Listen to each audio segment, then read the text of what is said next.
I'd like to bring the October 13th, 2025 council meeting to order. Please rise if you can for the pledge. I pledge allegiance to the flag of the United States of America and to the republic for which it stands, one nation, under God, indivisible, with liberty and justice for all. Make a motion to adopt tonight's agenda. Second. Have a motion and a second. All those in favor? Aye. Item 4A. Mr. Mayor and Council, tonight we have a proposed ordinance change for the mayor and council member compensation on pages 3 to 5. I'll just get that for the viewing public. Essentially on September 22nd, the council work session meeting, council directed staff to prepare an ordinance change specific to compensation. And at that point, there was a discussion to bump it by 10% and then do an automatic escalator. After kind of reviewing both of those, the first 10% is not an issue. The escalator does kind of have two problems with it. The first being a conflict of interest with labor agreements or a perceived conflict of interest. And then the second one is that it kind of flies in contrary to Minnesota State Statute 415.11, requiring an election prior to an increase in salary. So seeing as we don't have elections every single year, we have it every other year. If you had an increase on the off year, it would kind of contradict that a little bit or be out of compliance with that. But as was noted in the September 22nd meeting, there hasn't been any increase since 2005. And when comparing it to other cities around, this increased amount is comparable to them. And it, again, would not take effect till January following the next municipal election. So I have before you here a resolution for your consideration and would stand for any questions.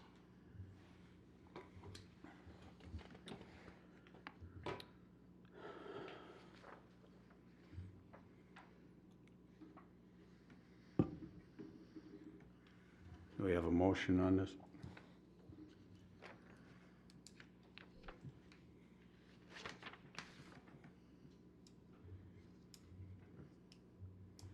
I'll make a motion to modify ordinance number 2025-05, amending the East Bethel Code of Ordinances regulating compensation for the mayor and city council in the city of East Bethel. Second that. Okay, we have a motion, second. Further discussion? Okay, I am curious. So all councils that vote in a raise, or that's the only way council gets pay increases, am I correct? I can't speak for other councils. My recollection fails me dating back to 2010 when I was on Ramsey City Council. But at least as it relates, and I'm not sure when the ordinance, the law went into effect, 415.11. But based on that law, it would seem as though if they do that, they could be challenged. So in the interest of trying to make sure that everything done is law following, I would discourage the increase at this point, or the following, not the increase, but the automatic increases following. No, I don't have a problem with that. I understand. That makes absolute sense with the I like the conflict concept. interest. I like the concept because, very similar to what happened in East Bethel since 2005, no one's really, wanted to address it or it hasn't been brought up. But so then what happens is cities that haven't been increasing are out of line with other cities, and if you make a big jump, then you have criticism, obviously, because why such a large jump? Well, then you have to explain. It's been 10 years since we've had any increases, but 20. But it is good to check other cities, make sure everything's similar, keeping in line with other people. It's not Minneapolis where they're getting 100-some thousand. I know that's been brought up. But at any rate, it's reasonable compared to what comparable cities Okay, have thank you. authorized. I know, like I said at the previous deal, a lot of them, to get away from what Matt's talking about there on the COLA or whatever it is they set themselves as a per diem for extra minutes. And I don't know how that's ever written up, but I know there's a couple cities around us that do that, Oh, yeah, you did mention that. so. Any further discussion?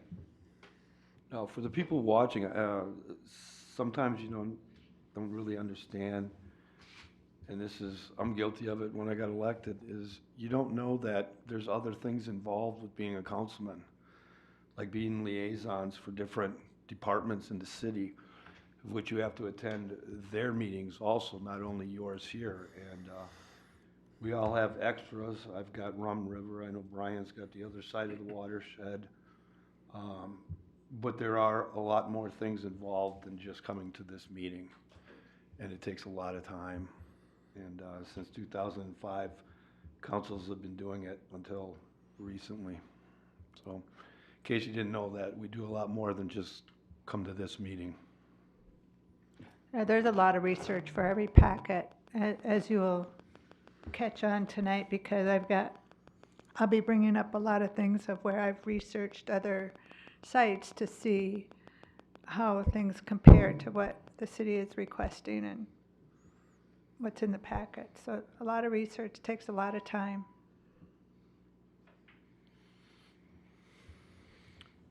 Any further?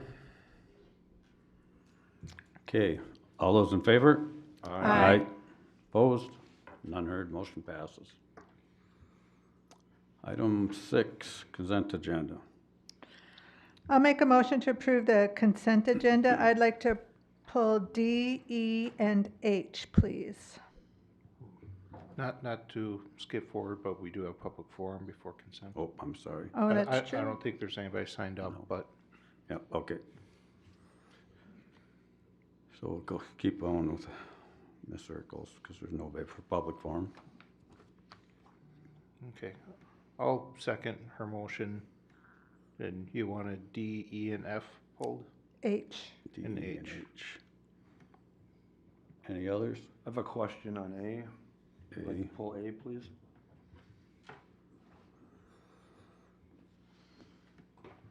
Okay, we have a motion second on the agenda as amended. All those in favor? Aye. Opposed? None heard. Item A. Item A, this week we've got an email that came out from the finance department about the arena and its operations.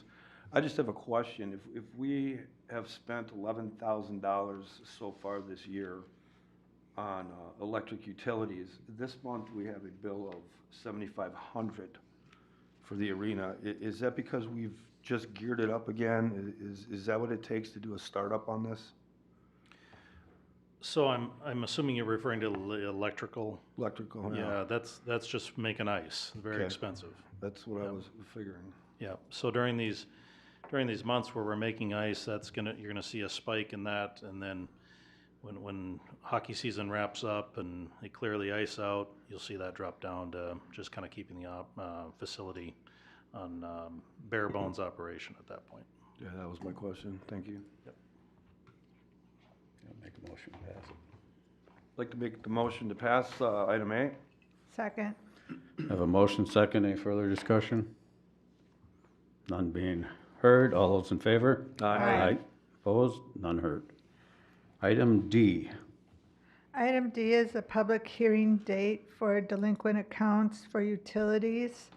I am just curious, I just feel like that's a huge amount it's like over $1,000 a person for sewer water for 19 people, or is it 19? Is there any way we can reduce the fees for those people? I just feel so bad for them.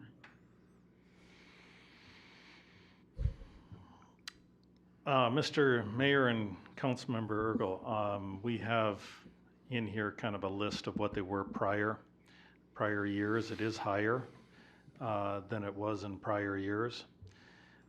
This is just essentially establishing a date so that there can be a public hearing, so that people can contest it if they want to. It's part of the process of before it would get put on taxes or anything else. What we find actually is once this is done and they're notified, we usually get compliance right away on payment. But for whatever reason, some people don't pay their bills and it accumulates and gets to a shocking number. And then at the very end they pay. And there's a certain segment that do that. I can't explain why. But I would say that out of fairness, they're getting the same bill that everyone else is. And why they're not paying it, I'm not sure. Can't answer that. Yeah. In the past, like Mr. Look was saying, when this first report comes out, a lot of these lesser amounts get paid off right away, whether it's just a late bill for a month or something that last month that they missed. Another explanation that I've been told is some people prefer to pay it this way rather than pay it monthly. I don't know why, but that's been one explanation I've been given. They'd rather just have it on their tax roll and pay it off that way.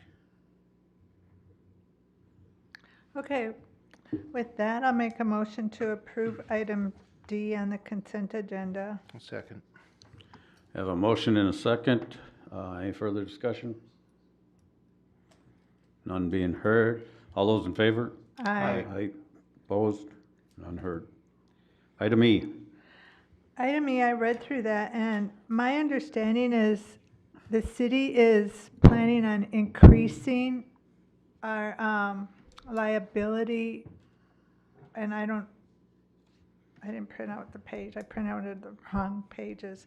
I don't remember the exact numbers, but from 1 million to 1.5 million or something. Is that really necessary?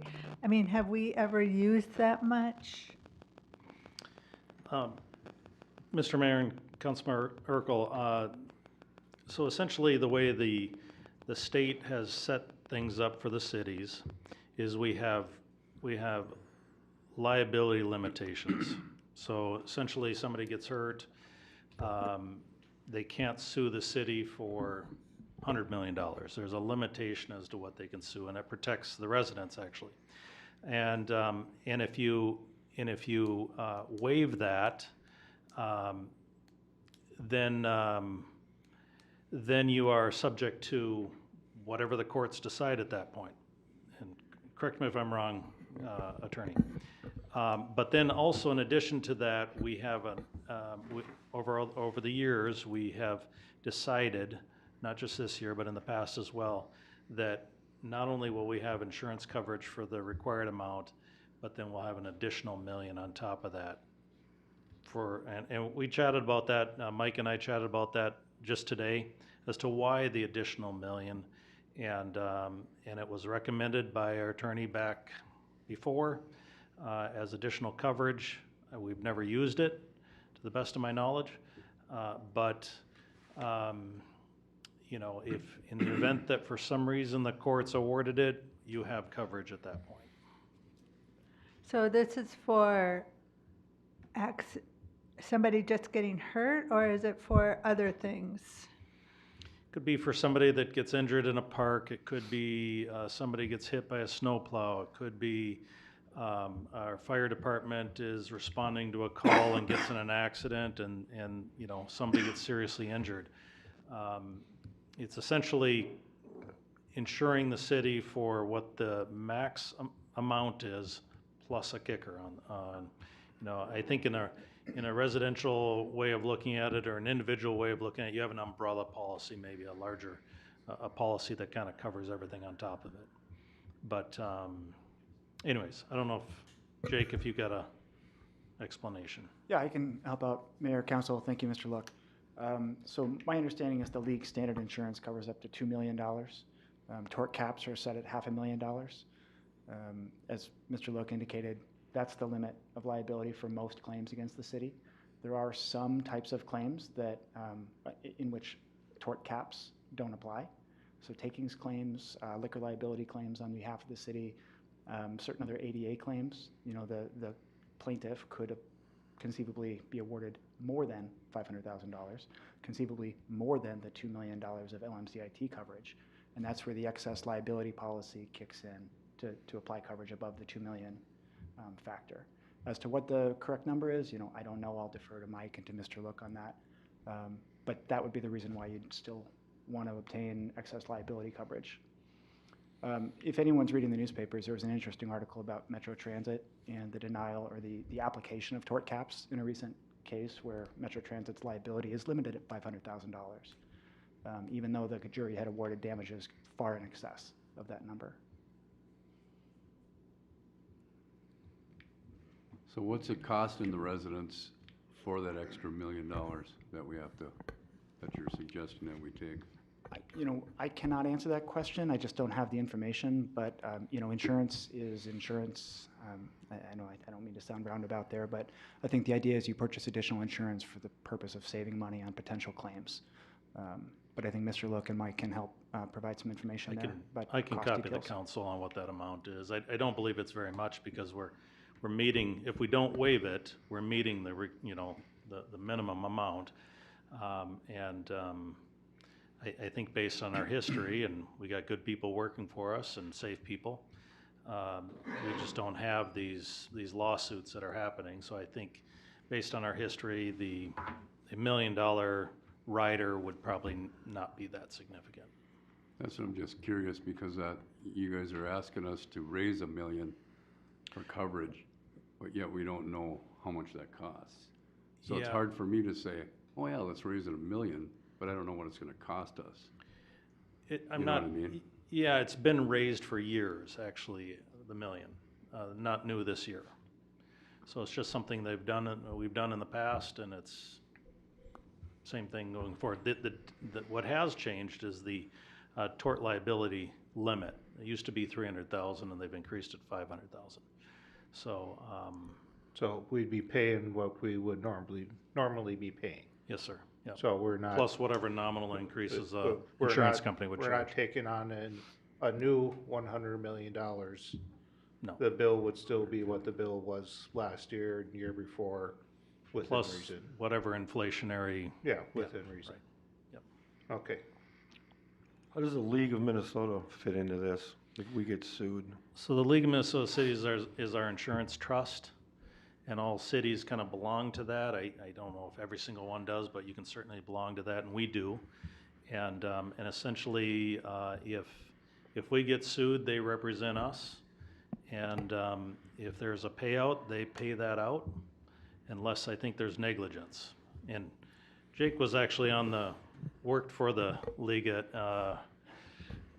a prior life, maybe. But yes, it's an insurance through the league that we have and have every year. It's been that way. So I'll expand on that just to say, a blast from the past for sure. That was 10 years ago or so.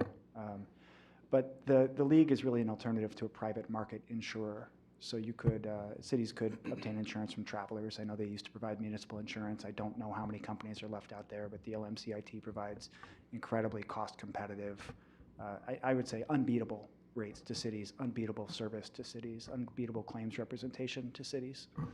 Is that what they recommend we have? Something of this nature? This That's a is good from the league, right? sorry, what was the This question? is from the League of Minnesota Cities. We're paying, is this in addition to what we pay them already, or? This is just a document saying whether we're going to waive or not waive the monetary limits on the municipal tort liability. And that's really a decision you're making here, is we need to check one, and we've always checked we're not gonna waive, and be exposed to whatever some jury and court might decide. I think this is the safest route. for a city. Least exposure. And I'll back that up, Mr. Look, and say on the question of the waiver question, I would recommend that you do not waive tort caps for the city. But of course, that is a policy decision. And we have always done, does not waive, correct? Yep. Always. All right, so I'm going to make a motion to approve item E, that we do not waive the monetary limits. Second. We have a motion and a second. Any further discussion? None being heard. All those in favor? Aye. Opposed? None heard. Motion passes. Item H. Item H is for a new vehicle, a pickup truck, to replace the one that we currently have, which I think does need to be replaced. My question is, why are we going out for a 2026 vehicle when I went on the Saxon Fleet Services site and they have a one that's like 2 years old for 10,000 or so less. It has less than 20,000 miles on it. Which is when our family is budgeting stuff, and we could go buy a brand new vehicle, sure, and have higher payments, but we prefer to get a used vehicle, maybe 1 or 2 years old, and drive it to the 300,000 miles that we usually drive our vehicles to before we get it. So I'm just wondering why we would go for a brand new, fancy, fully loaded 2026 instead of getting a 2024 or 23 with low mileage, and will do the job and probably last just as long. I believe this is through the state contract, Yes. and that's how we get our vehicles. And Nate could probably, I understand, and I went to this fleet service site, and they have used vehicles that are, Is I'm that talking an about their auction? site. Is that an auction, the fleet service auction? No, it's what they have in their inventory. Yeah. right, but that vehicle might not be on the state bid. So, Mr. Mayor and Council, if I can just explain the way our current system kind of works. We do go out for new vehicles, we maintain them perfectly, we drive them well. We put, 50 to 100,000 miles on it, whatever. There's a sweet spot with every vehicle. And what the sweet spot is when we turn a vehicle back for auction, based on a certain mileage, you will get maximum dollars back, okay? We just sold a couple of Fords on auction, and what we find more often than not is that the price we pay on state contract is lower than what you and I are gonna pay on open market. When we drive it for, say, 50,000 or 100,000 miles and turn and sell it on auction, we almost get what we paid for out of it. So aside from gas and aside from insurance and some possible repairs, that vehicle is costing us very little to own from a capital expenditure standpoint. And so that model is kind of the one we've used. It works great. If you buy an older vehicle and you put 300,000 miles on it, as I do and you have and others as well, you find that it starts to break down and you have to now account for repairs on that vehicle. And also when you go to sell it, it's depreciated, $30,000 vehicle is depreciated at $3,000. You have to account for that as well as a loss of what the original payment was. And if we can structure, if you could buy a vehicle today, drive it for 2 years, turn around and sell it for what you paid for it, you'd do it all day long. Because that's kind of what we have going right now with this arrangement with the state contract. Now, if there is a shortage of chips, or if there's some sort of issue that all of a sudden there's not enough vehicles out there, that kind of throws a wrench in that game plan. But so far we've been very successful in doing this, and I don't think they're fully loaded. Yeah. Just real quick. Mayor and Council, that picture on there, that's not the truck we're buying, that's their standard, one that goes on. These are government's fleet vehicles. They have kind of bare bones stuff on them. They're not fully loaded at all. They're the bottom tier, 4-cylinder engine. Like Matt was saying, we sold these other two for over $100,000 that just a couple weeks ago, and basically paid for 1.5 of our new vehicles with that money. So we take good care of them. They're serviced regularly. We get them at a discount to start with, and we're able to not have a lot of money involved in these vehicles over time. The state of Minnesota buys vehicles, uses them for 3 years while they're still under warranty, and they turn around and sell them, so they don't have to get into the repair side of things.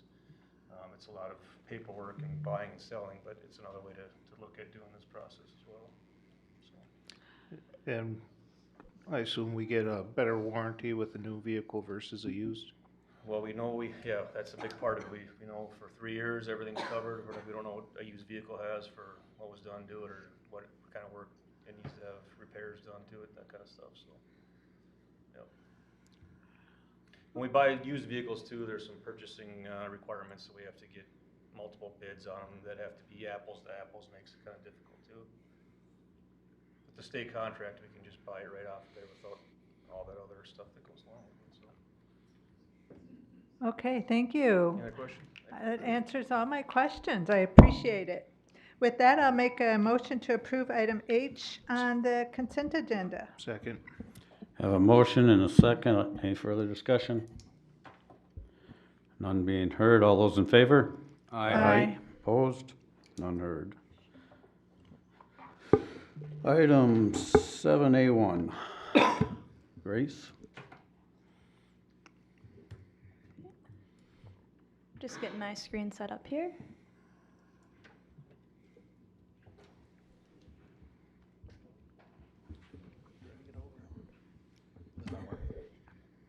Having an issue here.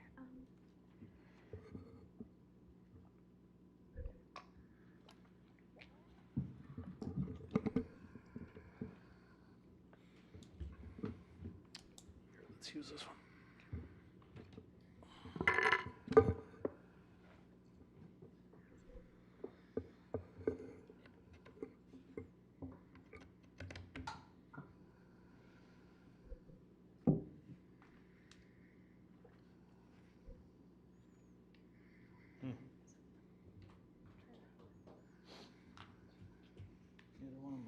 Did you drag it over to that window? It's not letting me drag over. You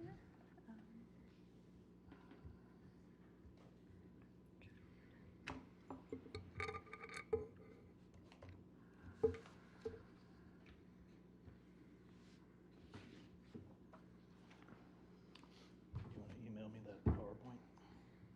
Yeah, let's do it that way.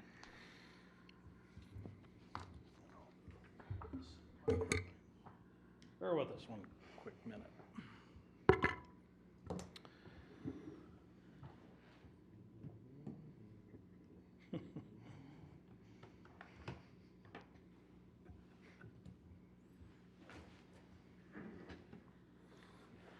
Okay.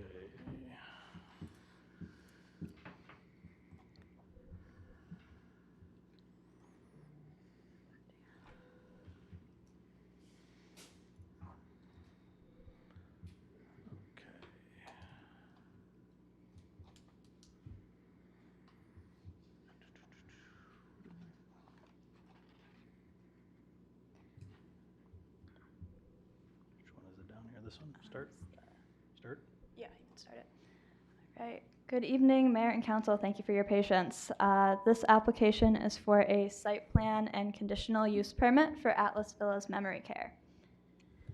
Stone Group Construction, the applicant has applied for a site plan review and conditional use permit to allow the construction and operation of a 26-room memory care facility known as Atlas Villas Memory Care along Ulysses Street, east of 185th Avenue Northeast. This project is on 2 properties which are to be combined after the site plan review. Properties, once combined, will be 4.36 acres. If you want to go back a slide. This property is zoned B3 Highway Commercial and is guided commercial. The properties to the north are zoned and guided the same. The properties to the west are zoned and guided light industrial. Properties to the south are zoned B3 and guided mixed use, and Highway 65 is to the east of this site. The application is for a conditional use permit to allow the operation of a residential care facility serving 7 or more persons on a parcel zoned B3. The second application is for a site plan review to allow the construction of a 17,236 square foot memory care facility containing 26 units, dining and kitchen space, activity spaces, and a secure yard for outdoor recreation. When reviewing a site plan and a CUP, the city's discretion is limited to whether the proposed site plan and CUP meet the standards outlined in the city's subdivision and zoning ordinance. If they meet these standards, the city must approve the requests. Also a part of this project is an easement vacation for a drainage and utility easement that's in the middle of this site. That is up for review and public hearing next. Each request should be reviewed individually. A residential care facility serving 7 or more people is a conditional use within the B3 zoning district. Residential care facility is defined on the screen. This is basically any public or private facility that is required to be licensed by a governmental agency and provides care that cannot be provided in one's home. Our zoning code provides 10 standards for the review of a CUP. Staff has provided an in-depth analysis of these standards within your packet. The applicant has also provided a narrative describing this project and the day-to-day operation of the facility that has also been included in your packet. City staff has reviewed this request and provided conditions of approval. These are all standard things such as maintaining licensure. The property owner also operates a similar facility in Centerville and has since 2013, so they are also familiar with these things. Staff does not have any major concerns regarding any of the standards for review. Similar to a conditional use permit, there are standards, the city zoning code offers standards of review for the site plan review. Staff has provided an in-depth analysis of these within your packet, along with the applicant's site, civil, parking, lighting, landscaping, and building plans. The city engineer has provided feedback on these site plans, and compliance with his comments has been included as a condition of approval. This is a quick look at the site plan. It shows the proposed building, parking area, and yard. Also on this site plan is a future expansion area. This is not up for review tonight. If it were to be suggested or proposed at a later time, it would require a conditional use permit amendment and another site plan review. I'd also like to highlight that there are no variances being requested for the site plan, and it generally meets the standards outlined in the code. Anything that may need to be altered slightly before the building permits are issued is noted in the resolution as a condition of approval. Staff finds that the general CUP and site plan standards have been met without the need for variances. The city engineer, city attorney, and city staff have reviewed this item and provided comments which have been added as conditions of approval. The approval of the site plan and CUP is dependent on the approval of a vacation of the drainage and utility easement, as mentioned earlier. The Planning Commission held a public hearing and reviewed this item on September 23rd. The property owner and the general contractor were present to speak on the request, and no other public comments were received. The Planning Commission voted 5-0 to recommend approval of the CUP and site plan review request, with conditions recommended by staff pending the easement vacation. Therefore, staff directs the City Council to adopt the resolution approving the request for a site plan and conditional use permit for the construction of Atlas Villas Memory Care on lots 5 and 6, Block 2 of Sodders Commercial Park, with the lots to be combined as recommended by the Planning Commission. The Council may modify the draft resolution. Conditions have also been included in this resolution to address the comments by staff. The applicant is here to speak if you would like to ask any questions. I am also happy to answer any questions. Thank you. Make a motion to approve resolution number 2025-56. Resolution approving the request for a site plan and conditional use permit for the construction of a residential care facility on lots 5 and 6, Block 2 of Souders Commercial Park. I'll second that. Any further discussion? I have some questions. My first question is, why that spot? Why not closer to the senior living facility that we have?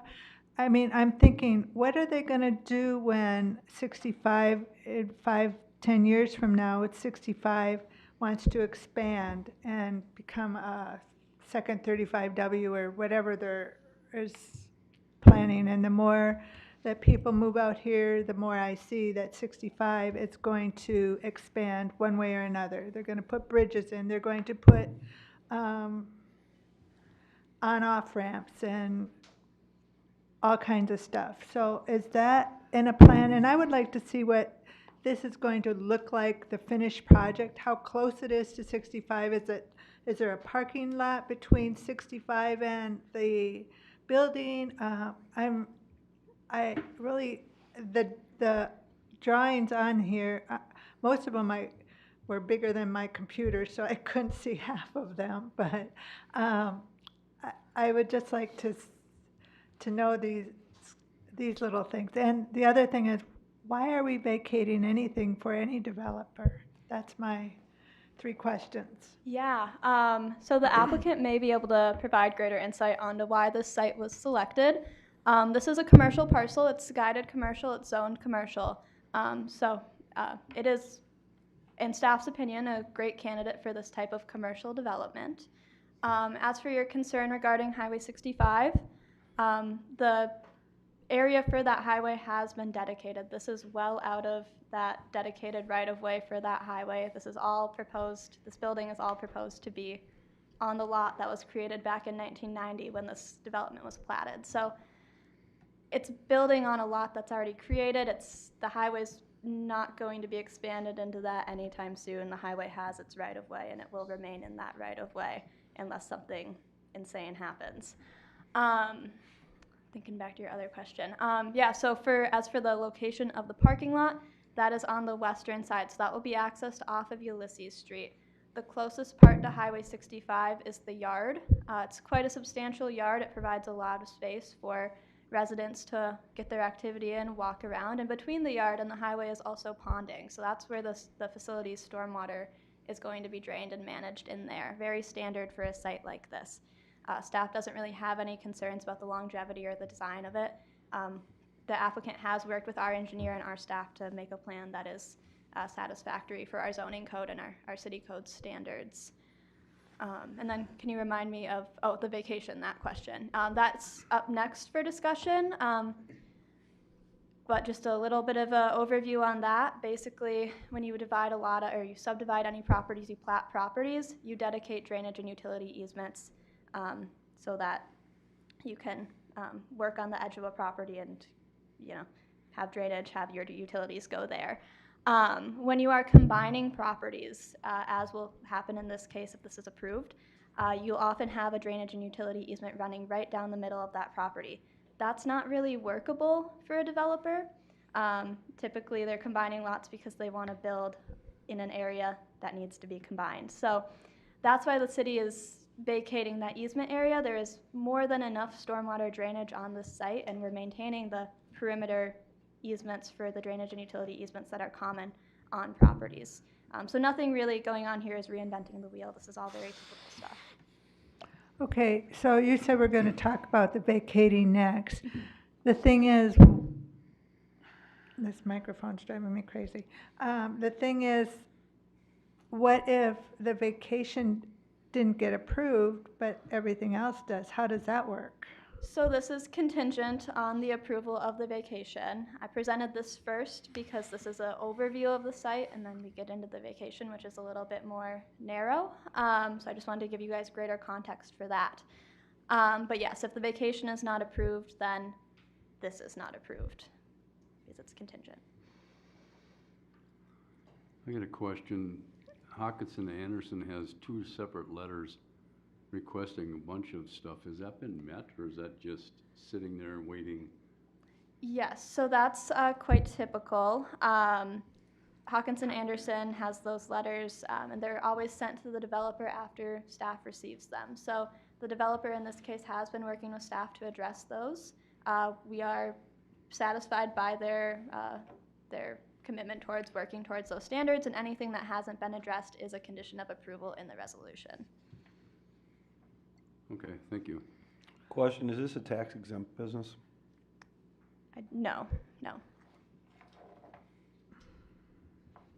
What was your question? If it was tax exempt, Okay. like Nexus?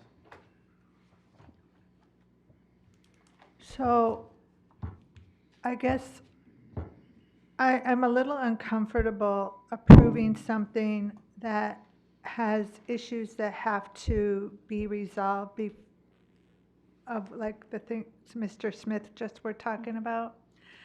So what if some of that never gets accomplished? Or what if it doesn't get accomplished, but the city thinks it got accomplished and approved it, and then we find out a year from now, we approved it, but they never did it? Yes, so there's a And few this has safeguards happened. in place for that. So first of all, this is just the approval for for the developer to apply for that building permit. But before the building permit is applied for, they will have to satisfy those conditions in the resolution. City will not issue a building permit for the site if those things are not satisfied.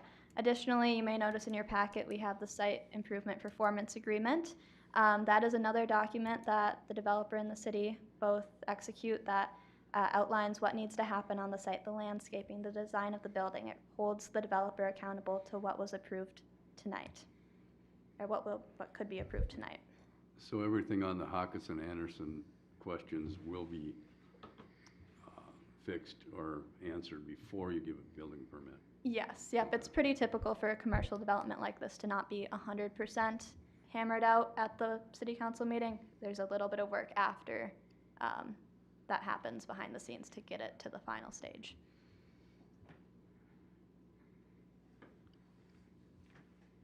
Any more discussion?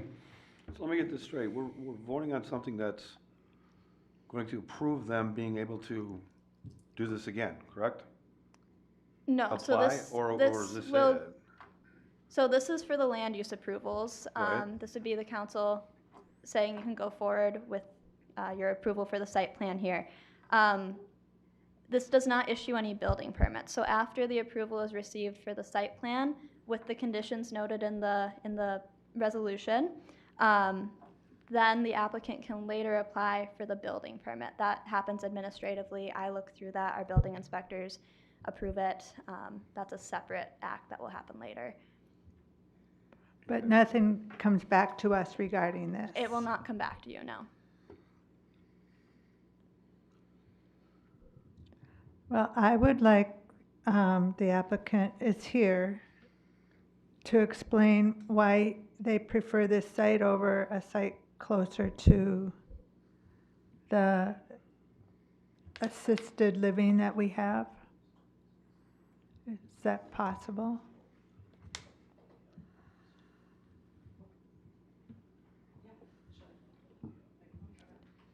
Thank you.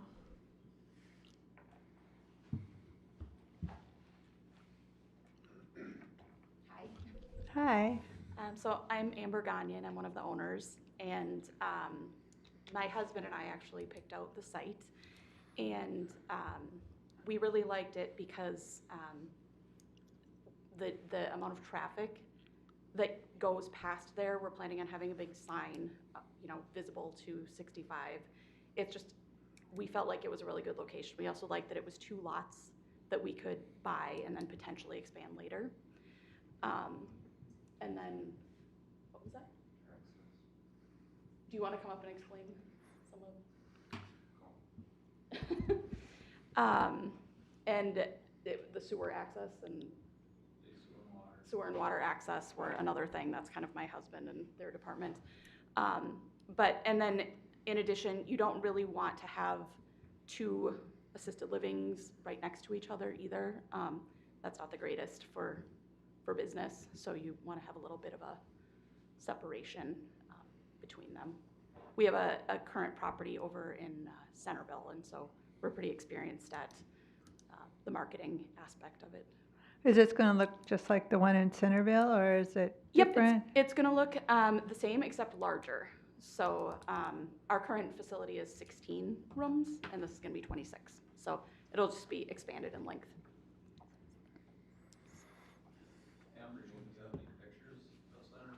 Oh, sure. I would love to see that. Yeah, absolutely. I know back when the apartments were coming in also, towards 65, they're on their existing plan. They had a clinic, possible proposed for there when they first came in. A clinic? Yep. Clinic pharmacy. And on the screen right now is also the elevations that were submitted by the developer, so stone and siding. That's our current exterior. Okay, And then the inside, we really catered it towards people with memory issues. So the inside, we actually have a sky ceiling that changes throughout the day. And has a Oh, sunrise beautiful. and sunsets. And yeah, it's really, and these are the rooms. So the exterior of the rooms look like exteriors of homes. So they think it's very cool. oh, I like it. Oh, thank you. So what are you going to do think about that hotel down in Blaine on 242, do you ever drive by there? Because that used to be, when it first came in, you could just turn right off 65 and go in there, and now there's a big wall and you can barely see it. What if something like that happens?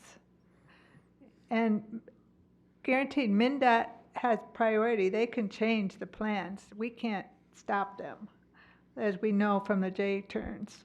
Yeah, I mean, I think that's probably a risk that you take wherever you're building. Okay. And our plan is to really just become a great building in the community and just have a really great reputation.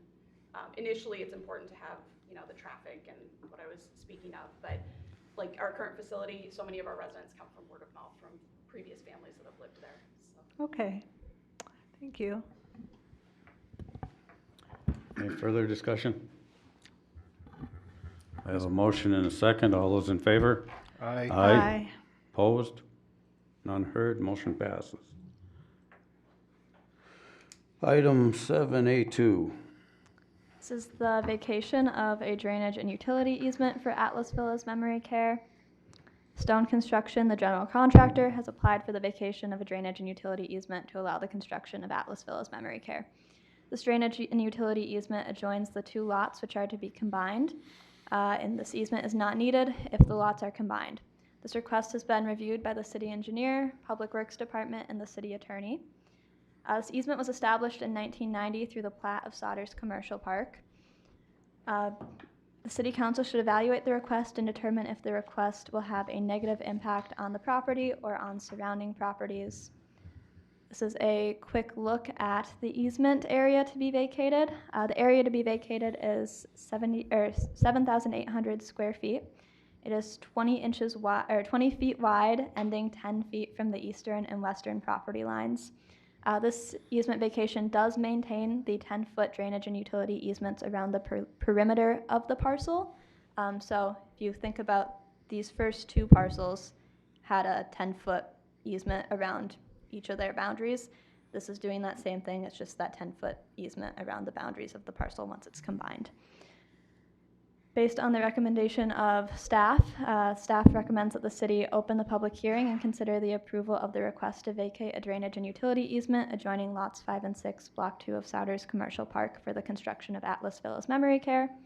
The council may modify the resolution. Happy to answer any questions. Okay, at this time, we'll open the public hearing for any comments from the public. Nobody? Okay, that part of the public hearing is closed. Council will discuss or make a motion.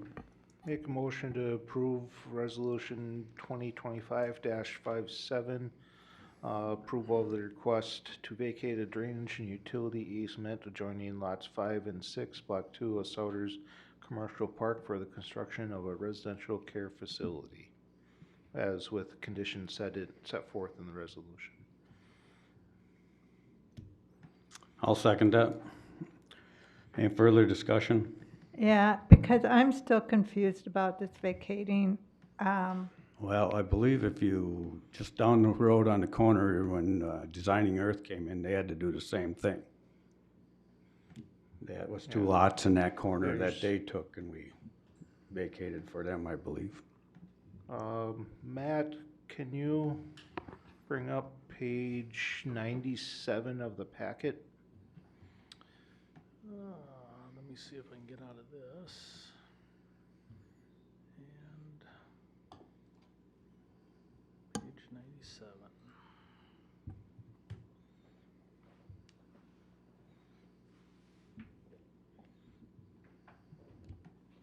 Sometimes it does that. Hold on a quick second. We're having some computer issues today.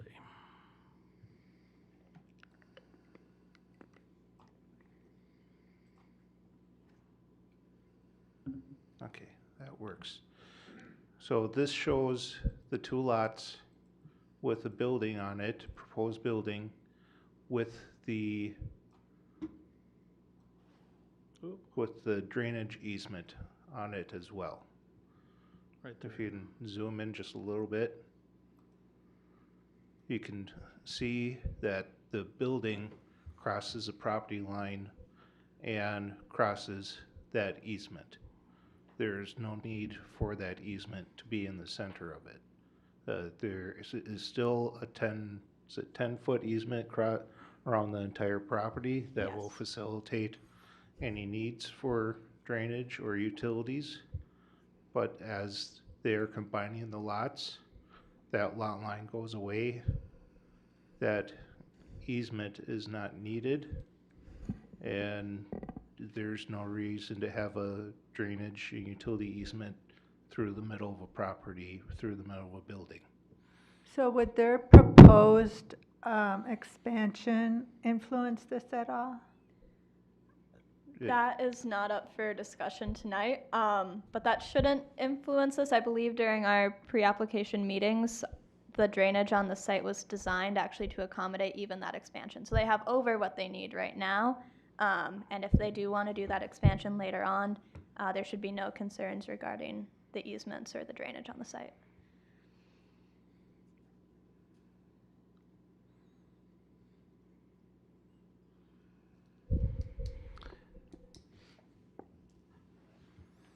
Mr. Mayor and Council, I think when these lots are set up, it's just kind of garden variety. You put in the easements. In a situation where you're combining the two, obviously you don't need it at that point, but that wasn't envisioned back when the lots were set up. So this is quite common when you're combining two lots and needing to build a larger structure on there. So long as, this is the important part, so long as they have the drainage portion accounted for in here, which is where our engineer is going to come in and calculate all that and make sure that's in line. Mr. Mayor, if I can jump in, I'll add to what Mr. Look said, and I'm reluctant to speak for the city engineer, but as Mr. Look said, those calculations have been made based on the applicant materials. And in this case, and the planner can correct me here if I am wrong, but these drainage facilities will be privately owned, and so the city does not need to maintain that public right of access to the stormwater infrastructure. That helps. Okay, I guess I don't have any. Any other discussion? Okay, we have a motion and a second. All those in favor? Aye. Opposed?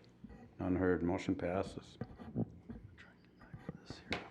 Mr. Look, before we move on, and I hate to interject again, did we have a public hearing on the CUP application? I did not, I don't recall hearing a call That was to at the audience. Planning Commission meeting.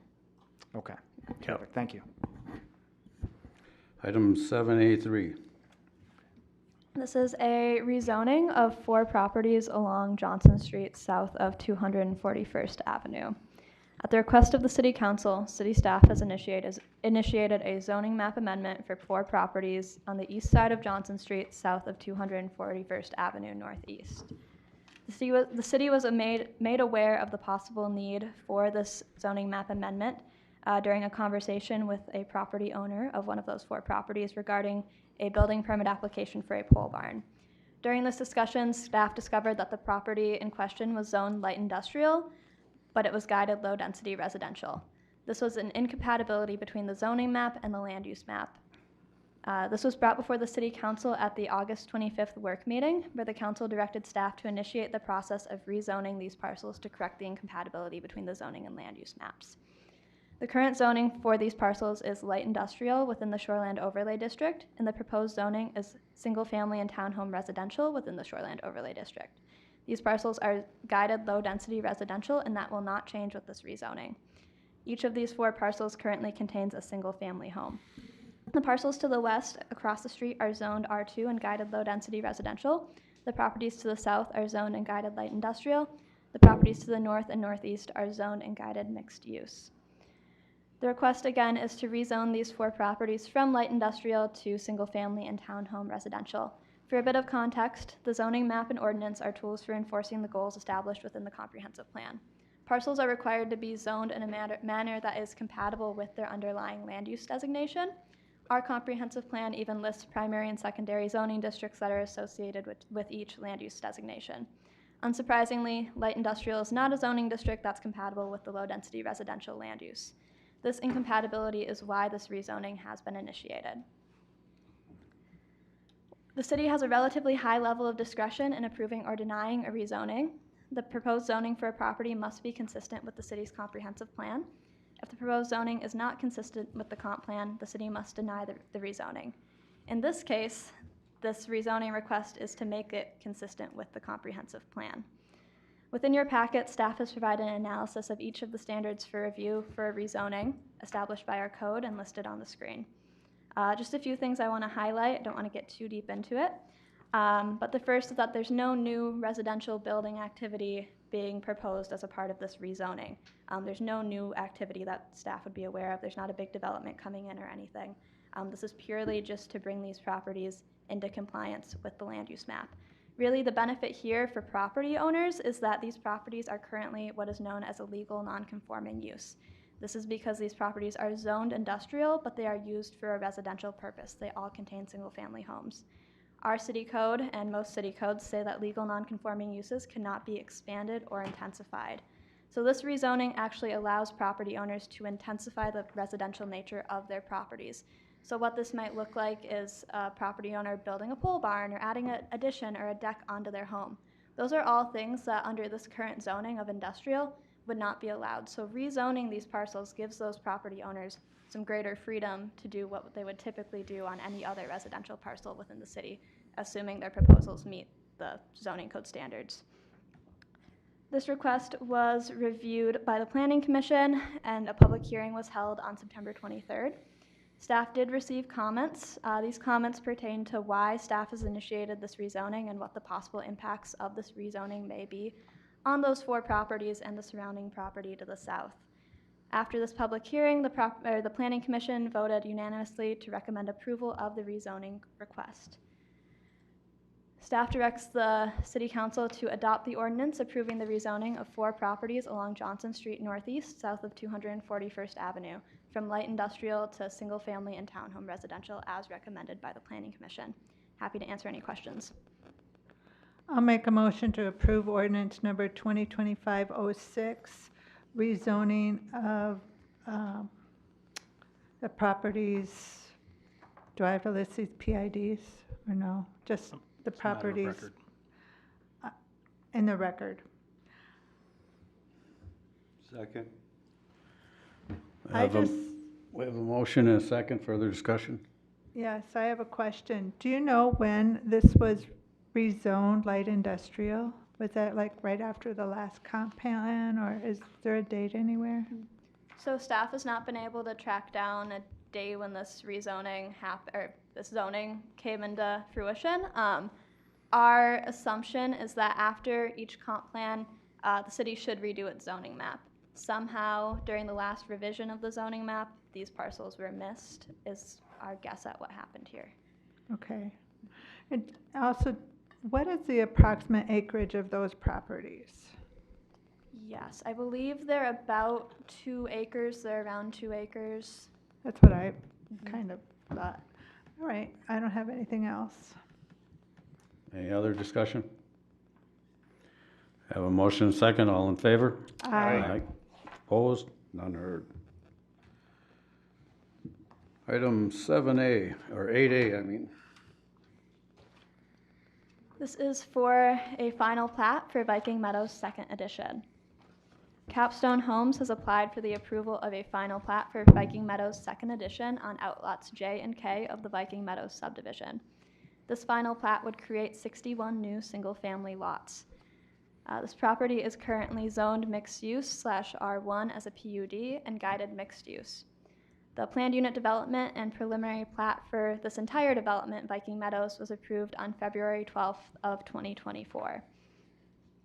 This is the second phase of the Viking Meadows development.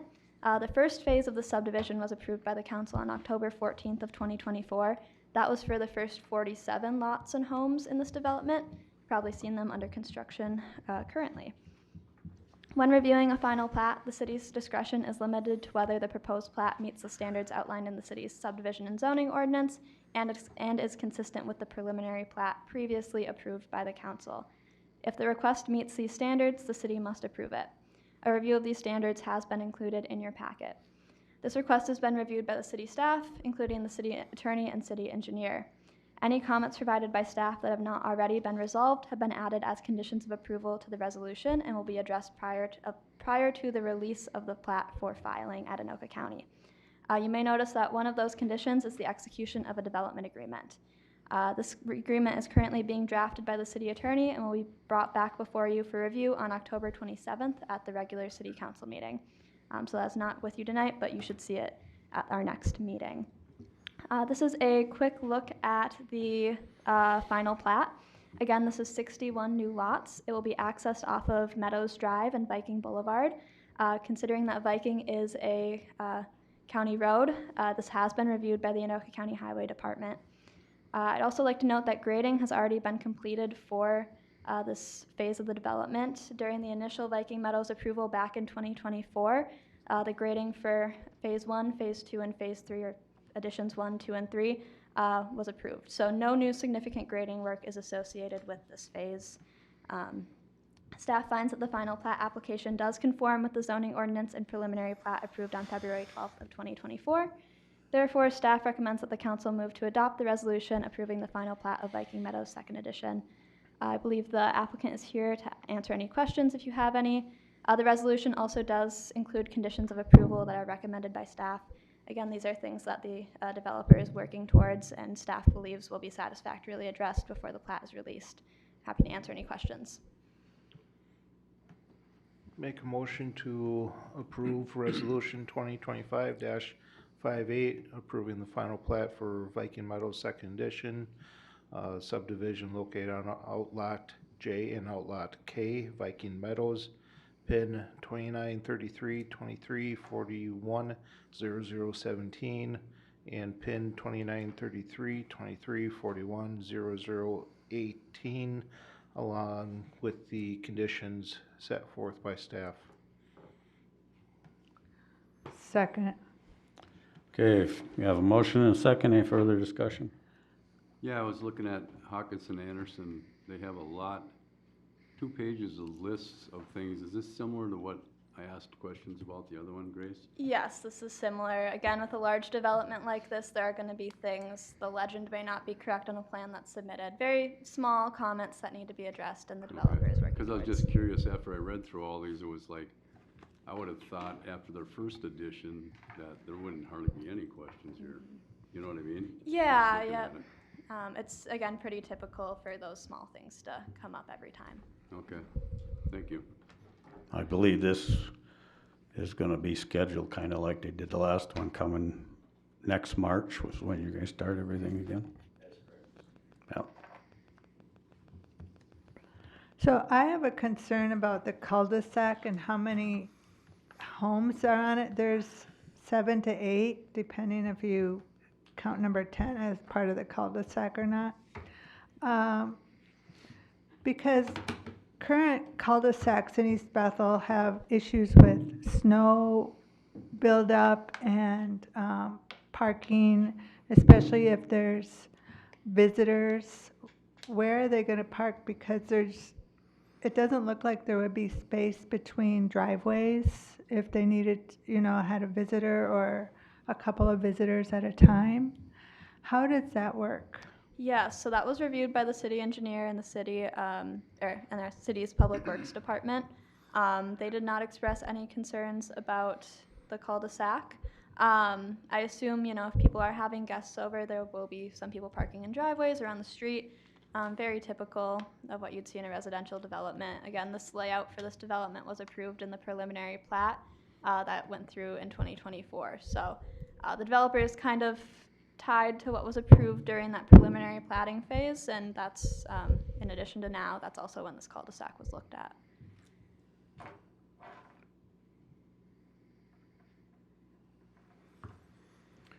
Any further discussion?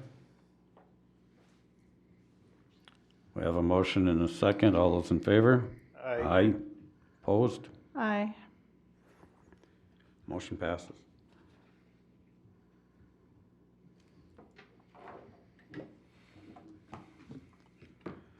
Item 8G1. Matt? Mr. Mayor and Council, on August 11th, the City Council approved and directs staff to start the process of soliciting requests for proposals, RFPs, for a facility needs study. And as a reminder, the study kind of provides an idea of cost, and depending on estimates, council could decide on moving forward if they want to do this study. We have a, again, it's kind of a roadmap of what we currently have, the age of some of the facilities we have, what may need to be budgeted for coming up, say for example, a roof or a parking lot or something of that nature. And then also as population increases, what other facilities may be needed to account for that. And we have here kind of a summary of those that have submitted. It ranges from $14,500 to $180,850, and I think Councilmember Urkel wants to go with $180,000. Is that correct? No, sorry. Not today. Not today. At any rate, I have worked with ICS Wold at the county. They were the construction management company for the new 911 center that was put in, as well as a lot of work that was done at the government center as well. And they come highly recommended. Wold is fantastic. Council didn't weigh in on giving anyone any, gave them the same talking points on this is what we're looking for.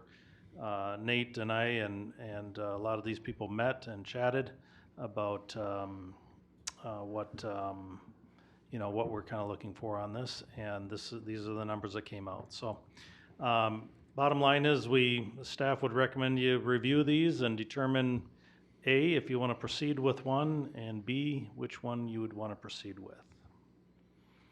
The proposals were part of an attachment here because of the sheer number. I think there was 400 pages that of all the proposals. So this is just a quick executive summary for you, so you don't have to go through all those pages unless you wanted to. So combined, all these different companies came back with a combined 400 pages of recommendations, or what's in the 400 pages? I can click on it here for you. With the 13 proposals, all the pages of each proposal added up came up to over 400. That's what I asked. Right. So again, if you click on the link, you can go through, and the last page is generally the one that you're interested in with the dollar figure, but they give you kind of the teams, what their specialties are, how many years they've been in service. Joe Dunning is the guy I know from Wold, very sharp individual, easy to work with, and then wrapping up from there, you go to the next one, and they also give you kind of a time frame of the information they would gather, and when they would complete their project, their summary, and then they go on to references and the different projects that they've done. City of Owatonna, for example, Chisago. That's for Wolds. And as you can see, they put a lot of information in. Bray Architects is the next one, and they kind of give their firm overview, project team, project experience, designs, and fee proposal as well. So lots of information that they provide you. But again, I think if you're looking at, some are going to go over, some are really going to provide you the meat and potatoes of what you're looking for. And I think honestly, the work that I think if Wold was higher priced than some of the others, I may even recommend them based on the experience I've had with them, but fortunately they're lower priced, so I think it's a win-win if you choose to go that route.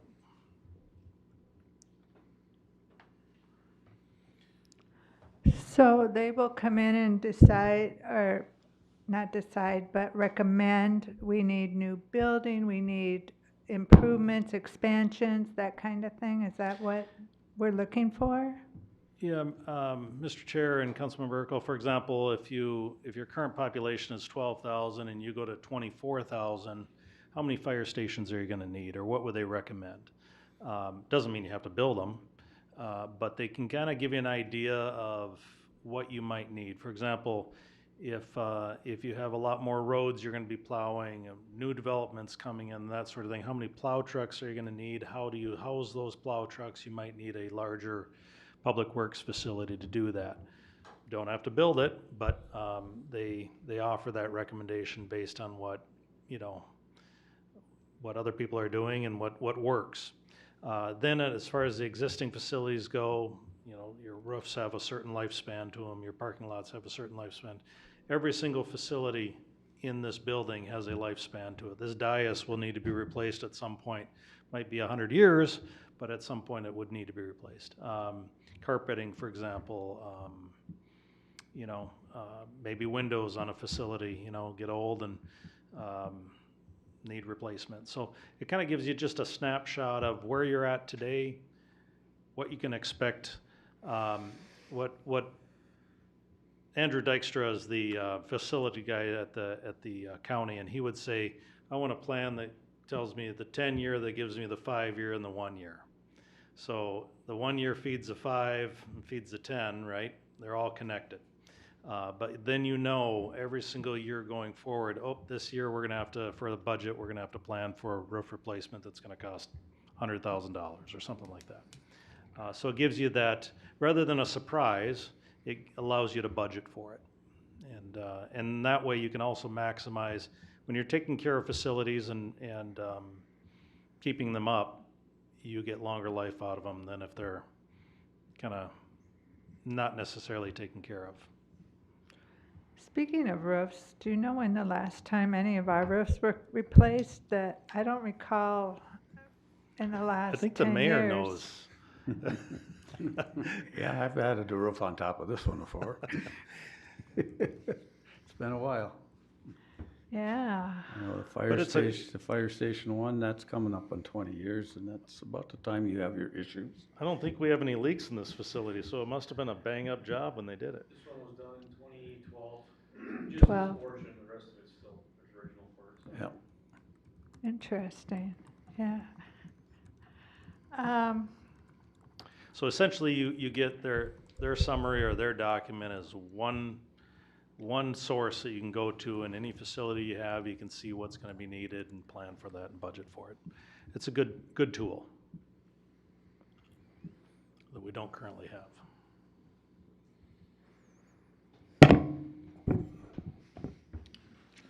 Now, before we do this, I'd almost like to table this. I would like to actually tour every single one of the city buildings before I make a decision on this and talk to the building managers. Is that possible? And I don't know about the other council, if they're interested in doing something like that. Just with the sheer amount of information, I was gonna recommend tabling it until we can actually go through everything. It's going over 400 pages in one weekend and trying to study everything. It's a lot. I agree. So, based on that reasoning and your reasoning, I'm gonna make a motion to table this till the next meeting. I'll second. I have a motion and a second. Any further discussion? Hearing none. All those in favor? Aye. Staff report. Mr. Mayor and Council, just a couple of items I want to update you on. The first was we had a Senate bonding tour that was scheduled for the 9th. they got rescheduled. Unfortunately, they're running behind. They have a lot of requests out there, so we have that rescheduled now for the 28th at 5:30. So I will be out there, and I know the mayor was interested in being there as well, and we'll certainly express to them the need for the $10.5 million that we requested from the state. This would be our third year in doing this, and reminding folks that is the project on the kind of corner of Sims and 65 that would connect the schools, would allow us to drill 2 wells and have a water tower and a water treatment plant to provide water to not only the schools, but potentially the development to the south there, the housing development, and then also the new commercial industrial development on the west side of 65, Sims and 65. So that'll be coming up on the 28th, and hopefully we'll have positive response from that.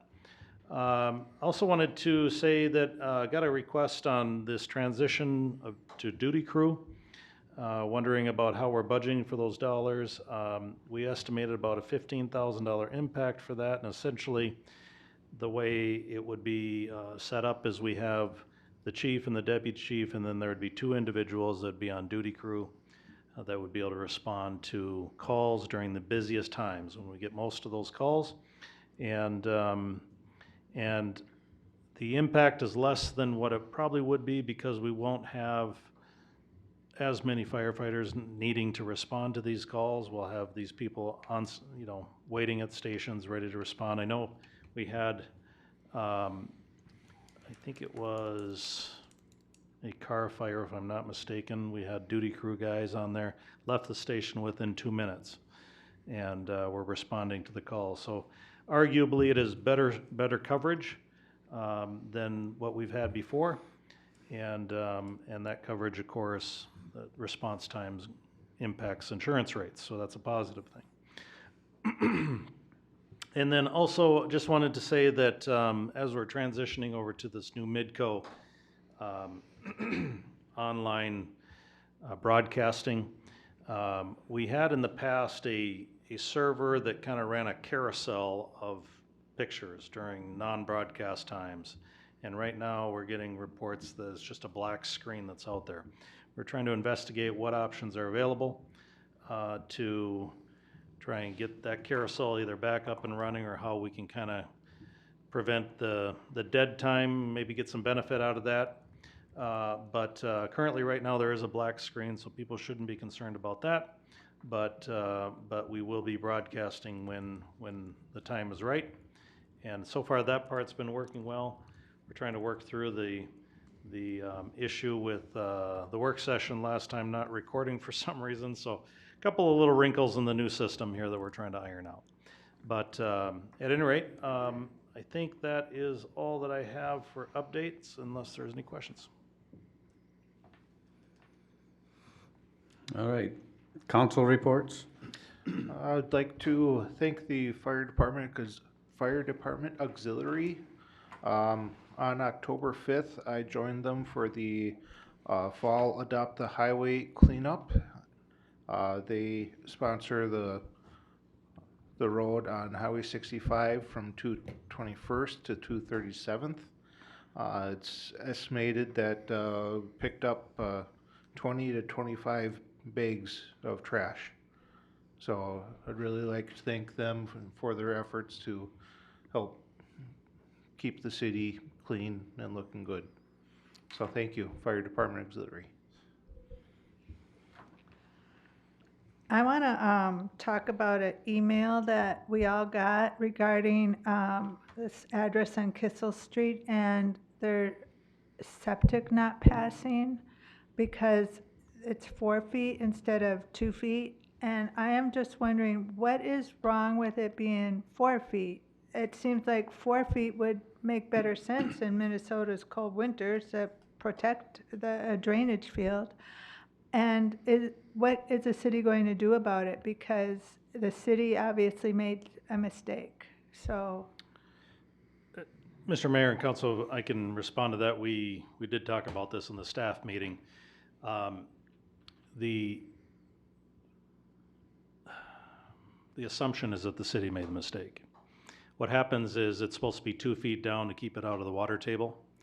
And when you introduce water to a drain field, you get a lot of settling. And at that point, you can have significant settling from what was originally tested by the inspector upon installation to what it actually settles to. And it depends a lot on the soil type that it's going into and that sort of thing.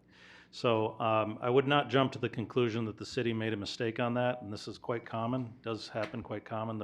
The complication comes when it settles and it gets closer to that water table. So depending on whatever a water table is in a respective area, if the water tables are too high, you have to do a mound system, and then your drain field, instead of costing $15,000, is $40,000.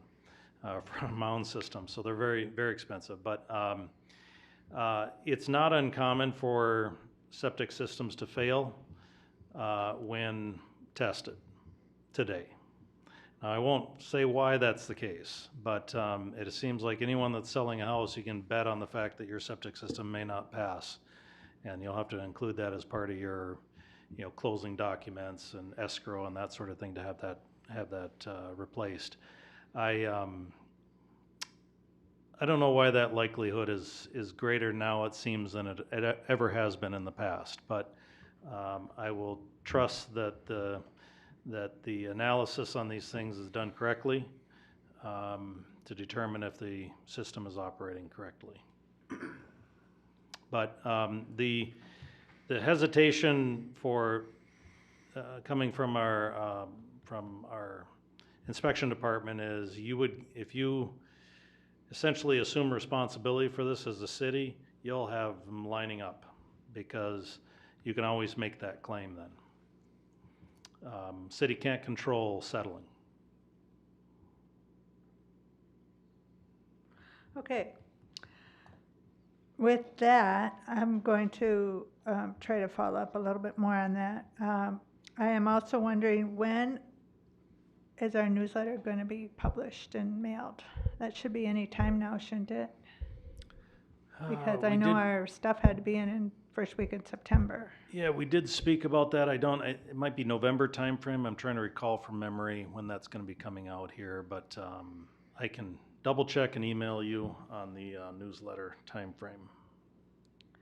All right, with that, I just want to say I attended a great chamber meeting, breakfast meeting at Route 65, and I was very proud of our chamber and their golf outing. They gave a lot of big checks to a lot of our nonprofits in East Bethel, and that just warmed my heart. NACE and the auxiliary got a check, and others, and I was just very impressed with that.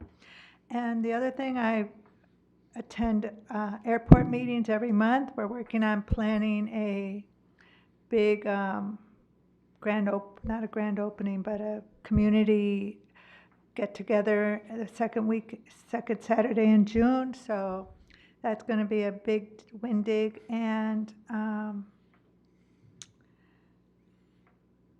yeah, and then the other monthly meetings just talks about their comp plan and all that kind of goings on in the airport and airport users and airport complaints and that kind of thing. So if anybody has any airport questions, call me.